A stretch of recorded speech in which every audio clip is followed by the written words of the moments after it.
संत शिरोमणि आचार्य गुरुवर श्री विद्यासागर जी महाराज की जय। और हम योग प्रणेता पूज्य मुनि श्री प्रणम्य सागर जी महाराज की जय। ओम अरहम नमः। श्री तत्वात् सूत्र के दूसरे अध्याय की कक्षा में आप सभी का स्वागत है। आज हम अपनी क्लास की शुरुआत मुनिश्री की वाणी में अपने मन को निश्चिंत शांत करने वाले ध्यान से करेंगे। सीधे बैठ जाइए, आंखें बंद, कमर सीधी, गहरी लंबी श्वास।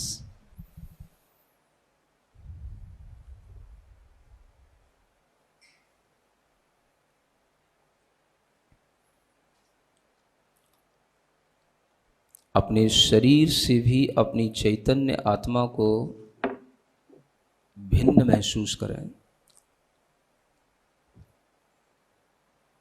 बाहरी कोई भी संबंध अंतरंग में विचार करें, मेरी परतंत्रता के लिए हैं, मैं उन पर डिपेंड हूँ, संबंधी मुझ पर डिपेंड हैं। यही बात मुझे अकिंचन नहीं बनने देती। मैं अपने में अंतर्मुखी यात्रा करके बाहरी सब विकल्पों का त्याग करता हूँ। No one is mine, mine is none. All our relations, self is one. अपने में अपने को पाना,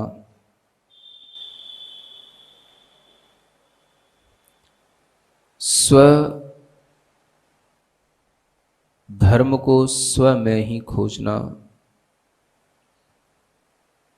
स्व की अनुभूति में आना,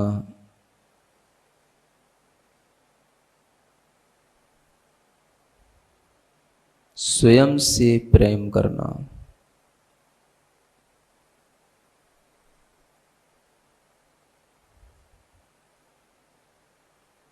मुझे अपने आप से प्रेम है। मैं स्वयं में स्वयं को ही पा रहा हूँ, स्वयं में स्वयं से ही प्रेम कर रहा हूँ। I like my soul, I see my soul, I love my soul. मैं कुछ नहीं, मेरा कुछ नहीं।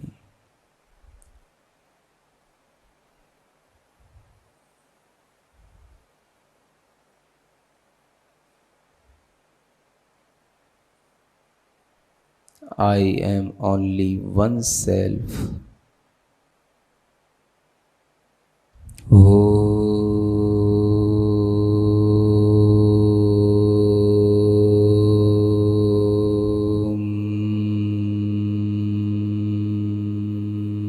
और हम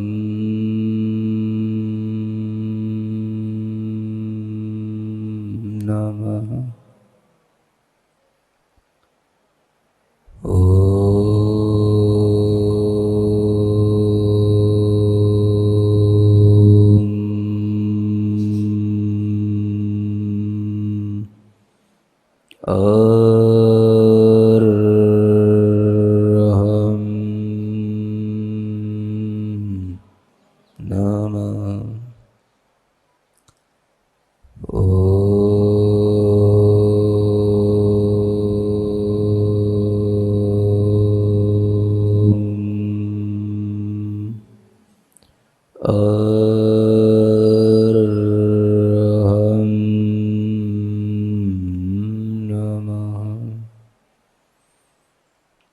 अपने आप में अपने को प्रसन्न महसूस करें।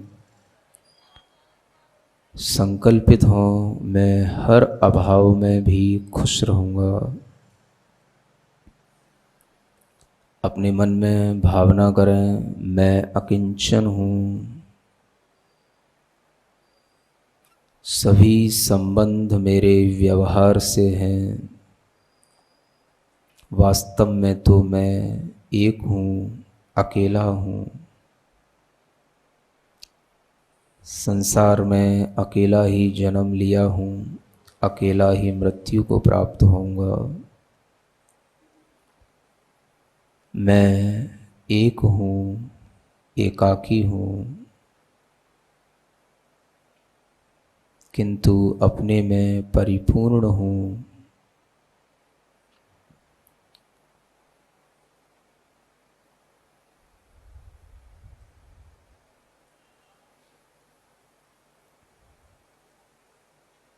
दोनों हाथ जोड़ें।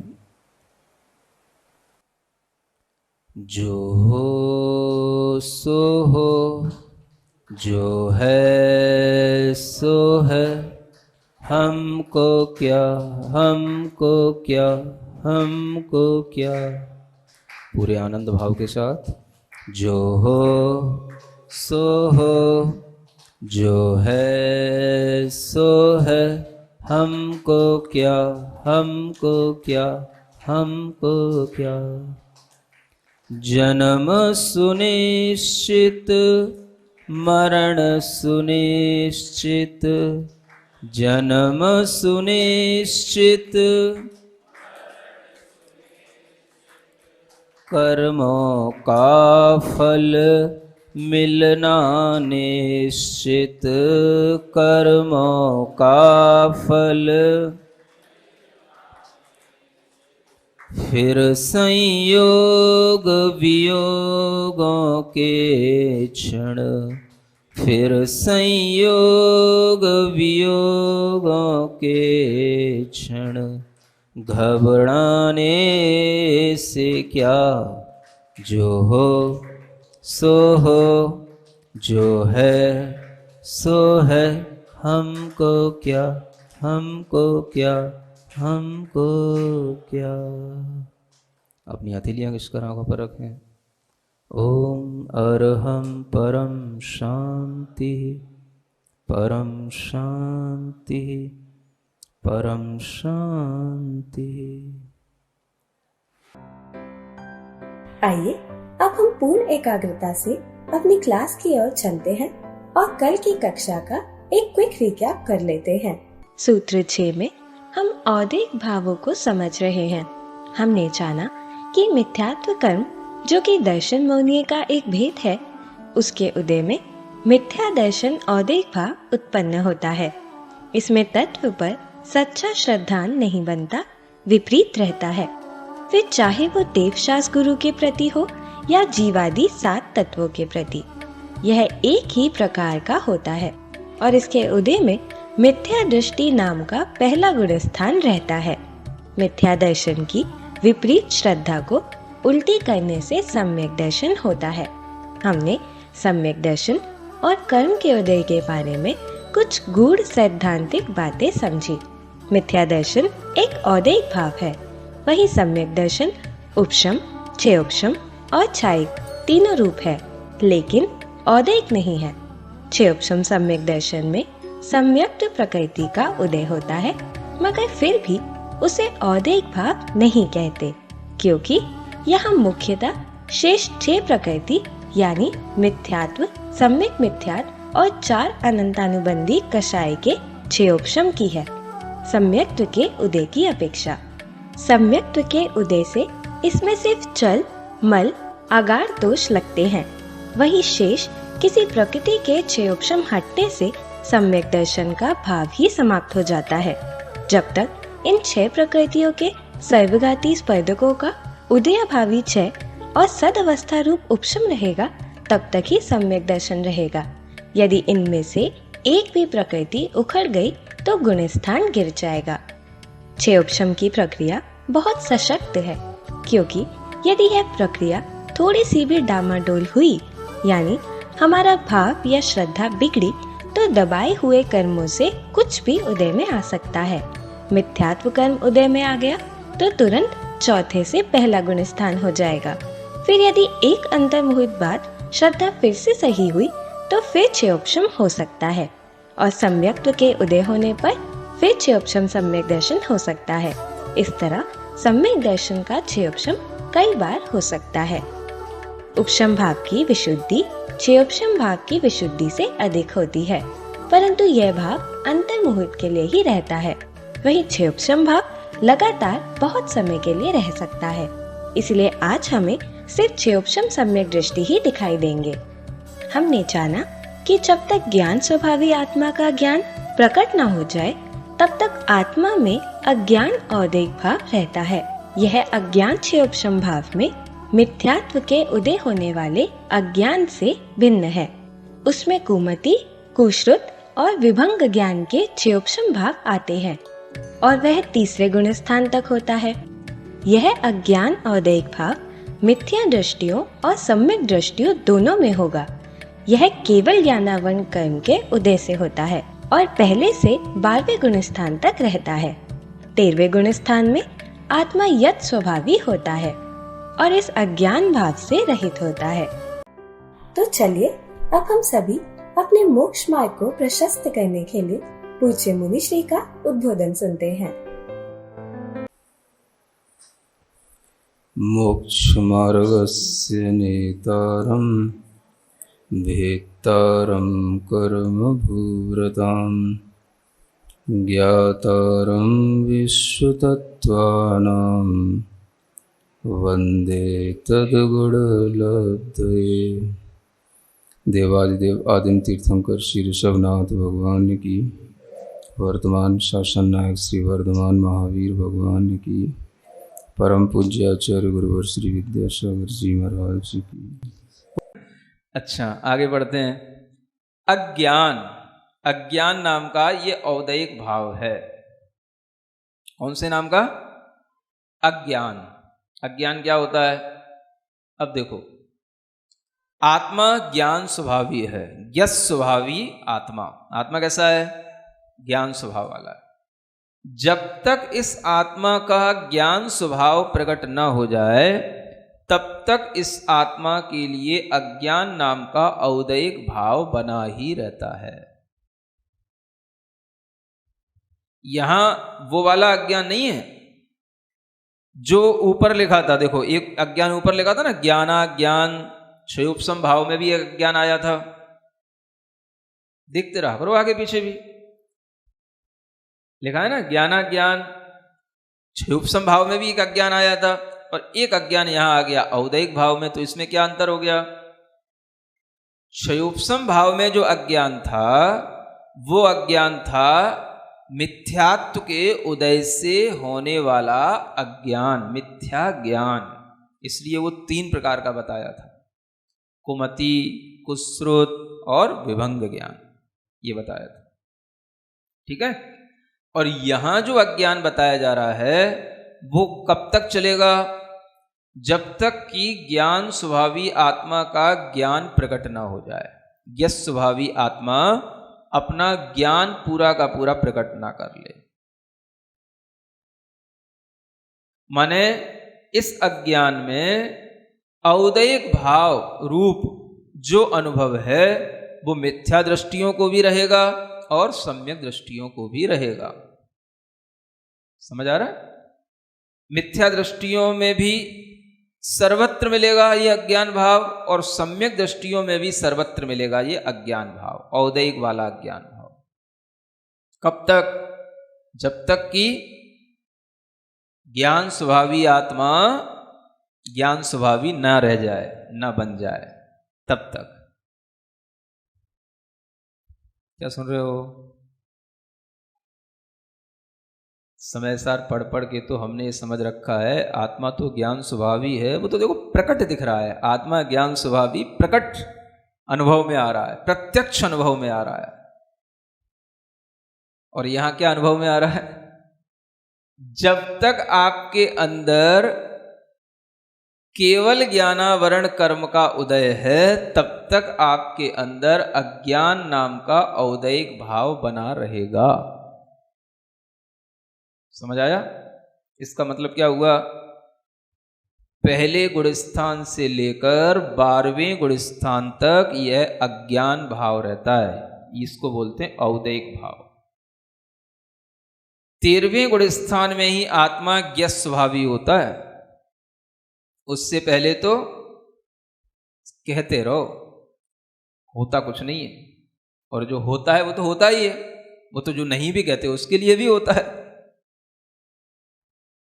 नहीं समझ आ रहा? मान लो एक इंद्रिय है, कुछ कह तो नहीं रहे कि मैं ज्ञान स्वभावी आत्मा हूं, ज्ञान स्वभावी आत्मा हूं, तो वो भी है तो ज्ञान स्वभावी ही, नहीं कह पा रहे तो क्या है, बस इतना है, तुमको थोड़ी सी बोलने की अकल आ गई है, तुम ज्यादा बोलने लग गए हो, हुआ तो कुछ नहीं ना।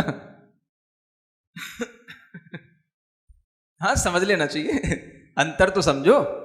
तो जो लोग ज्यादा समय सार पढ़ते रहते हैं, बस उन्हें ऐसा लगता है बस आत्मा ज्ञान स्वभावी, आत्मा तो कुछ करता नहीं, आत्मा कुछ भोगता नहीं, आत्मा तो ज्ञान स्वभावी है।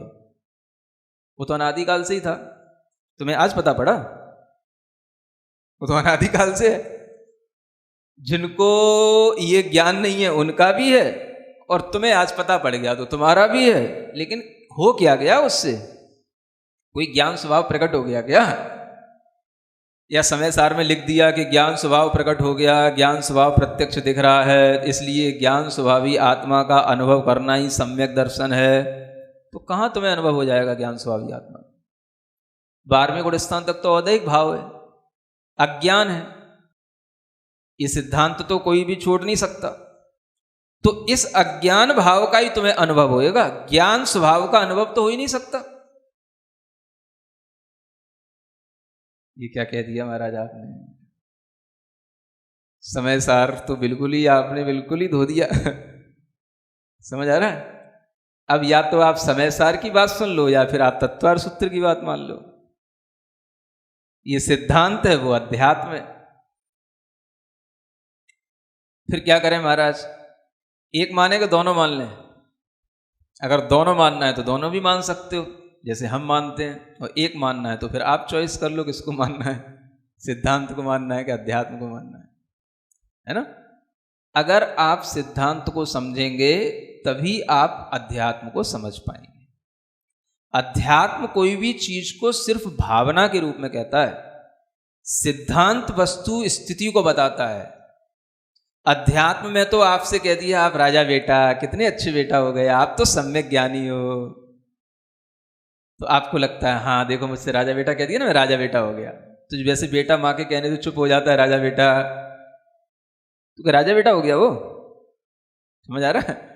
ऐसे ही अध्यात्म में ज्ञान स्वभावी आत्मा, ज्ञान स्वभावी आत्मा। तो माँ जिनवाणी आप बच्चों को केवल क्या कर रही है? पुचकार रही है, समझा रही है, तुम ज्ञान स्वभावी आत्मा हो। इसका मतलब ये नहीं हो गया कि तुम ज्ञान स्वभावी आत्मा हो गए, है ना? ज्ञान स्वभाव तो प्रकट तब होएगा जब अज्ञान का एक अंश भी न बचे। तो सिद्धांत जो होता है वो मुख्यतः हमें बताता है कि हम कहाँ हैं और कहाँ जाकर के हमें क्या मिलेगा। अध्यात्म में तो सब यहीं पे बैठे मिल जाता है। समझ में आ रहा है? तो सिद्धांत से ये मान करके चलो, जान करके चलो कि अज्ञान भाव, ये औदैहिक भाव का सद्भाव, इस कर्म, इस अज्ञान नाम के औदैहिक भाव की अनुभूति कहाँ तक होगी? हाँ, ध्यान में लीन, जो शुक्ल ध्यान में लीन मुनि महाराज हैं, उनको भी ज्ञान स्वभाव की अनुभूति नहीं तब तक होती जब तक ये अज्ञान नाम का औदैहिक भाव रहता है। समझ आ रहा है? इसलिए कभी कभी मैं थोड़ा तेजी में बोलता हूँ तो कई लोगों को लगता होगा महाराज हमारे विरुद्ध बोलते हैं, हमारी काट करते हैं, ऐसा करते हैं, वैसा करते हैं। समझ आ रहा है ना? तो तुमको इसलिए कि कुछ भी ABCD पता नहीं सिद्धांतों की और केवल एक ही चीज की रट लगाए रखते हो, इसलिए कभी कभी तेजी में कुछ कहना पड़ता है। समझ आ रहा है ना? जब बच्चा मानता नहीं है तो माँ को भी थोड़ा सा तेज आवाज में बोलना पड़ता है। कभी कभी तो वो जो रोटी बना रही होती तो बेलना भी हाथ में ले लेती है, तुम नहीं मानेगा। समझ आ रहा है? तो बेलना भी दिखा देती है उसको। क्या समझ आ रहा है? तो ऐसे बच्चे जब जिद करने बैठ जाते हैं कि मेरा तो ज्ञान स्वभाव प्रकट हो गया, मैं तो ज्ञान स्वभाव का आनंद ले रहा हूं, तो ऐसे बच्चों की जिद देख करके कभी कभी ऐसा भाव आता है कि बच्चे और ज्यादा अज्ञान में पड़ते चले जा रहे हैं। तो आप इस बात को ध्यान में रखें। सिद्धांत देखो कितना स्पष्ट हमें हर चीज बताता है। ये हमारी आंखों पे पड़े हुए पर्दे हटाता है।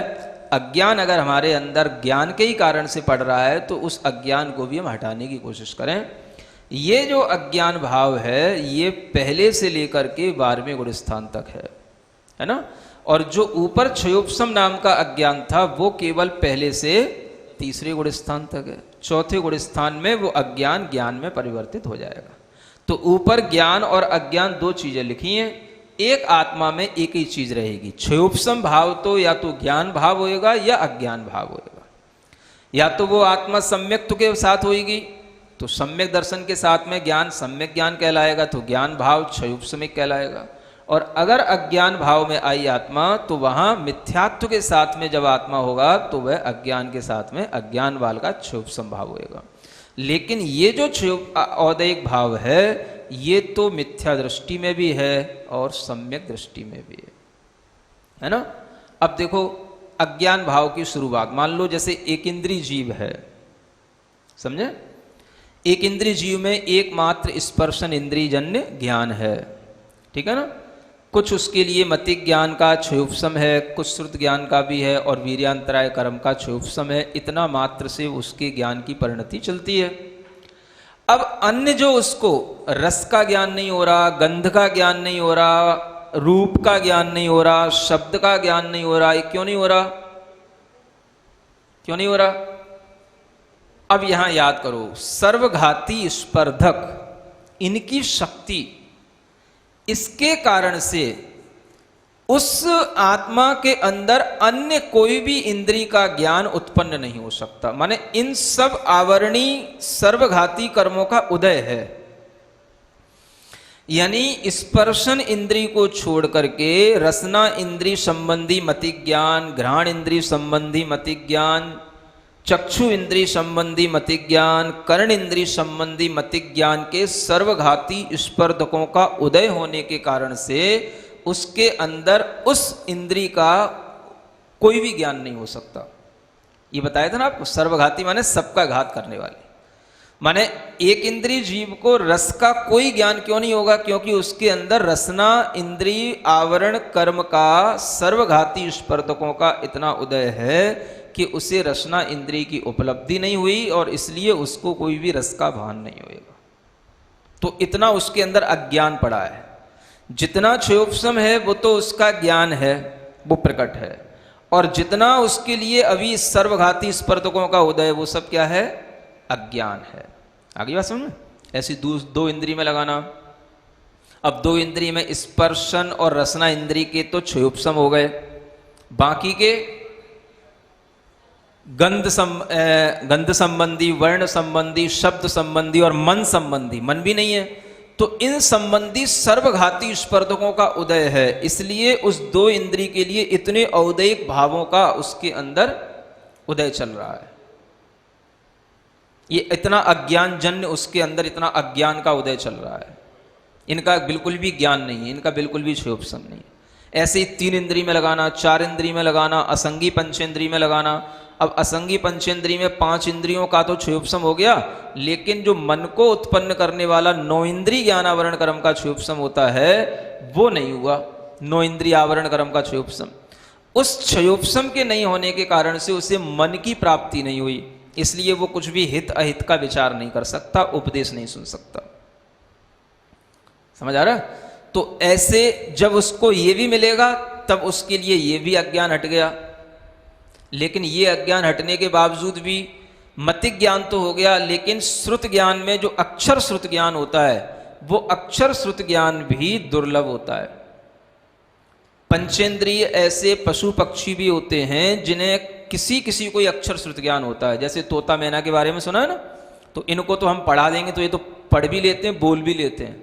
सब नहीं बोल पाते, सब नहीं अक्षरों को ज्ञान समझ पाते। जो अक्षर ज्ञान को समझ पाएगा, शब्द ज्ञान को सुनकर के समझ पाएगा, उसको अक्षर श्रुत ज्ञानावरण कर्म के क्षयोपसम से अक्षर ज्ञान होएगा तभी समझ पाएगा। तो इतना अगर नहीं हुआ तो उस संबंधी आवरण पड़ा हुआ है वो हमारे लिए अज्ञान हो गया। चलो मान लो आपने सब प्राप्त कर लिया, आप बैठे हो, हम बैठे हैं, समझ आ रहा है। अब हमारे अंदर क्या अज्ञान है बताऊं खोल के अपना अज्ञान। देखो मति ज्ञानावरण कर्म की भी अभी बहुत क्षमताएं हैं। 9 योजन का स्पर्श कर सकता है उत्कृष्ट मति ज्ञान।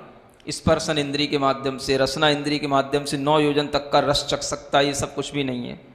उस संबंधी अज्ञान ये आज भी बैठा है। समझ आ रहा है? श्रुत ज्ञान में अक्षर श्रुत ज्ञान तो है, लेकिन अक्षर श्रुत ज्ञान में भी जितना भी द्वादशांग के अक्षर है उन सब का ज्ञान नहीं होता। पूरा द्वादशांग का ज्ञान नहीं है। तो सकल श्रुत ज्ञान का अज्ञान अपने अंदर बैठा है, पूरा श्रुत ज्ञान नहीं है। समझ आ रहा है? थोड़ा थोड़ा क्षोभसम है, पूरा तो नहीं है ना। तो जो नहीं है वो क्यों नहीं है? वही अज्ञान के कारण, वही अज्ञान है। अवधि ज्ञानावरण कर्म का पूरा उदय चल रहा है, उसके सर्वघाती स्पर्धकों का उदय है। इसी कारण से अवधि ज्ञान का तो थोड़ा भी क्षोभसम नहीं है। चलो मतिक ज्ञान श्रुत ज्ञान के तो थोड़े थोड़े क्षोभसम भी हैं। अवधि ज्ञान तो पूरा ही उदय में है। सर्वघाती स्पर्धक मतिक ज्ञान, मने परे ज्ञान के भी पूरे सर्वघाती स्पर्धकों का उदय है, तो वो भी पूरा अज्ञान के साथ चल रहा है। और केवल ज्ञानावरण का तो उदय है ही। सो इसलिए ये तीनों ज्ञानावरणी कर्मों के फुल उदय अपनी पूरी स्ट्रेंथ के साथ आत्मा में अपना फल दिखा रहे हैं। इसलिए ये अज्ञान का भार ज्यादा है, ज्ञान थोड़ा है। सुन रहे हो? हमें तो ऐसे ही लगता है, आपको कुछ लगता हो तो अलग बात है। समझ आ रहा है? अब देखो, जो अवधि ज्ञानी हैं उनके ऊपर भी अगर मने परे ज्ञान का उन्हें ज्ञान नहीं हुआ तो उस संबंधी अज्ञान, मने परे ज्ञान हो गया केवल ज्ञान नहीं हुआ तब तक उस संबंधी अज्ञान। तो ये अज्ञान इसीलिए कहा जब तक केवल ज्ञानावरण कर्म का उदय रहेगा तब तक ये अज्ञान चलता रहेगा। ये औदैहिक भाव है। तो जो रिद्धिधारी मुनि महाराज भी हैं, श्रुत केवली भी हैं, गणधर आदि भी हैं, वे भी जब तक केवल ज्ञान को प्राप्त नहीं कर लेते या जब तक वो ध्यान में भी बैठे हुए हैं तब तक भी उनके अंदर यह अज्ञान नाम का औदैहिक भाव चल रहा है। सिद्धांत तो सबके लिए है, चाहे हम हो, चाहे आप हो या कोई भी हो। सिद्धांत किसी के साथ में पक्षपात नहीं करता। क्या सुन रहे हो? लिख लो। सिद्धांत किसी के साथ पक्षपात नहीं करता। अध्यात्म हमको पक्षपाती बना सकता है, क्योंकि उसकी तो कोई पहचान ही नहीं है। अध्यात्म की तो कोई पहचान ही नहीं है। हमने कह दिया ज्ञान स्वभावी आत्मा प्रकट है, आपने मान लिया, हाँ बोले हाँ प्रकट है तो प्रकट है। अब ना कि हमें प्रकट है ना तुम्हें प्रकट है, लेकिन हमने कह दिया तुमने भी कह दिया, हो गया प्रकट हो गया वो। समझ आ रहा है? तो क्या समझना, आज हमारे पास में ज्ञान अगर क्षयोपसम भाव के साथ रहेगा तो सम्यक ज्ञान तो हो सकता है, लेकिन अज्ञान का पूरा नाश होकर के हमारा ज्ञान स्वभाव आत्मा अभी को भी प्रकट नहीं हो सकता। ठीक है ना? ये अज्ञान नाम के औदैहिक भाव से अच्छे ढंग से समझ लेना। और यही बात आचार्य अकलंग देव आदि बड़े बड़े आचार्यों ने अपने टीका ग्रंथों में स्पष्ट रूप से लिखी है। आगे पढ़े।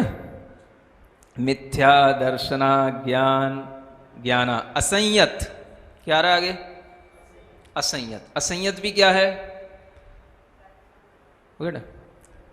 असंयत क्या है? ये भी औदैहिक भाव है। असंयत का मतलब, हाँ, जब तक आपके लिए चारित्र मोनी कर्म का उदय है महाराज, चारित्र मोनी कर्म का उदय महाराज, जब तक ऐसे गीत गाते रहोगे ना तब तक असंयत रहोगे। और असंयत रहने का मतलब है आप औदैहिक भावों का अनुभव कर रहे हो, और औदैहिक भाव जिसके लिए अनुभव में आ रहे हैं वो कर्म का बंद कर रहा है। क्या कर रहा है? कर्म का बंद कर रहा है। समझ आ रहा है? जैसे मिथ्या दर्शन कर्म बंद का कारण है औदैहिक भाव के कारण से, वैसे ही असंयत भाव भी औदैहिक भाव के कारण से कर्म बंद का कारण है। ठीक है? और इसी तरीके से असिद्धत्व नाम का भी एक औदैहिक भाव है, जिसका मतलब है जब तक आप सिद्ध नहीं बनेंगे तब तक आपके अंदर ये भाव रहेगा कि मैं सिद्ध नहीं हूं। इसी का नाम असिद्धत्व भाव है। अब लो, ये तो अज्ञान का भी बाबा है, इसने तो केवल ज्ञान को भी नहीं छोड़ा, क्योंकि केवल ज्ञानी भी अभी सिद्ध नहीं हुए, अरिहंत हुए। तो जब तक वो अरिहंत भी जब तक सिद्ध नहीं हो जाएंगे तब तक उनके अंदर भी ये असिद्धत्व भाव चलेगा। सिद्धांत किसी को नहीं छोड़ेगा। सुन रहे हो? हाँ, सिद्धांत तो सिद्धांत, संविधान चाहे उसमें जज आ जाए तो भी वही उसके लिए धारा लगेगी जो इसने, और चाहे जो संविधान बनाने वाले हैं उनने भी अगर कोई अपराध किया तो उनके लिए भी वही संविधान लगेगा। संविधान तो उसी का नाम है। तो सिद्धांत ही संविधान होता है। समझ आ रहा है? तो इसलिए जो अरिहंत हमें उपदेश दे रहे हैं वो अरिहंत भी नहीं, मैं तो सिद्ध जैसा हो गया, अब तो सिद्ध ही हो गया, अभी नहीं हो गए। वो खुद कह रहे हैं ये असिद्धत्व भाव कहां तक? जब तक सिद्ध नहीं हो। सिद्ध कब तक नहीं हो गए? 14वें गुण स्थान तक कोई भी सिद्ध नहीं होता, और 14वें गुण स्थान के बाद ही जीव सिद्ध होता है। तो 14 गुण स्थान तक ये असिद्धत्व भाव आपके साथ रहने वाला है। अब आप सोचो, हम तो आज तक यही समझ रहे थे मैं सिद्ध हूं, मैं सिद्ध स्वरूपी हूं, मैं सिद्ध बन गया हूं। समझ आ रहा है? तो इस सिद्ध स्वरूपी हूं ऐसा मानने में और सिद्ध होने में अभी कितना अंतर है। जमीन और आसमान भी छोटा कहना है। समझ आ रहा है? तो सिद्धांत पढ़ने से पता पड़ता है बेटा तुम कहाँ खड़े हो, है ना। इसलिए जो अध्यात्म ज़्यादा चिल्लाते हैं उन्हें थोड़ा सिद्धांत अच्छे से पढ़ना चाहिए, तभी उनके लिए कोई बात गले उतरेगी, तभी उन्हें कुछ अच्छा समझ में आएगा, है ना। बुरा तो नहीं मान रहे हैं? अध्यात्म पढ़ने वाले बुरा ना माने, थोड़ा ये देखें कि सिद्धांत ही हमें बताता है कि हम कहाँ खड़े हैं, हमारे नीचे जमीन है कि नहीं है। बोलो महावीर भगवान की। ओम अरहम नमः। तो चलिए आज की कक्षा का एक क्विक रिवीजन कर लेते हैं। आज हमने सैद्धांतिक और आध्यात्मिक दृष्टि में अंतर को समझा। हम सिद्धांत को समझने से ही अध्यात्म ठीक से समझ सकते हैं। जहाँ सिद्धांत चीज की वस्तु स्थिति बताता है, अध्यात्म उसे सिर्फ भावना रूप में बताता है। जहाँ सिद्धांत किसी के साथ पक्षपात नहीं करता और अरिहंत भगवान पर भी लगता है, वहीं अध्यात्म हमको पक्षपाती बना सकता है। सिद्धांत हर चीज स्पष्ट बताता है और हमारी आंखों पर पड़े हुए पर्दे हटाता है। तत्वाद सूत्र जी सिद्धांत है और समय सार जी अध्यात्म। आत्मा यत स्वभावी है। तत्वाद सूत्र के अनुसार आत्मा 13वें गुण स्थान में अज्ञान औद्रिक भाव को छोड़कर यत स्वभावी बनता है। समय सार जी पढ़कर भटकाने वाले लोगों को लगता है आत्मा सदा से ही यत स्वभावी है, वह ना भोगता है और ना करता, अतः उन्हें वर्तमान में प्रकट आत्मा की अनुभूति होती है।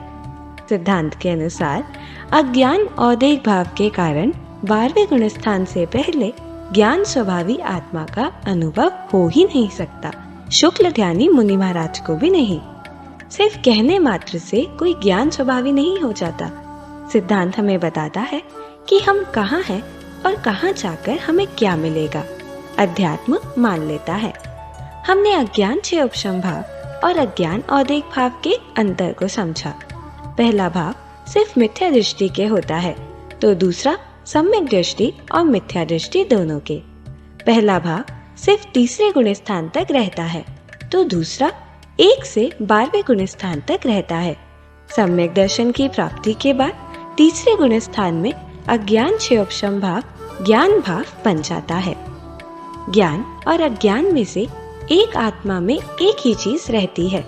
अज्ञान क्षयोपशम भाव को समझते हुए हमने जाना कि एक इंद्रिय जीव में एकमात्र स्पर्शन इंद्रिय का ज्ञान है और शेष का अज्ञान। इसी तरह 2, 3, 4 असंगी जीव के क्रमशः क्षयोपशम बढ़ता है और अज्ञान कम होता है। इसी क्रम में मति ज्ञान होने पर भी अक्षर श्रुत ज्ञान न होने से उस संबंधी अज्ञान रहता है। हमने जाना कि मन आदि प्राप्त करने के बाद भी हमारे अंदर अभी भी बहुत अज्ञान है। जैसे उत्कृष्ट स्पर्शन रसना इंद्रिय मति ज्ञान न होने से हम 9 योजन दूर स्थित वस्तु को विषय नहीं बना सकते।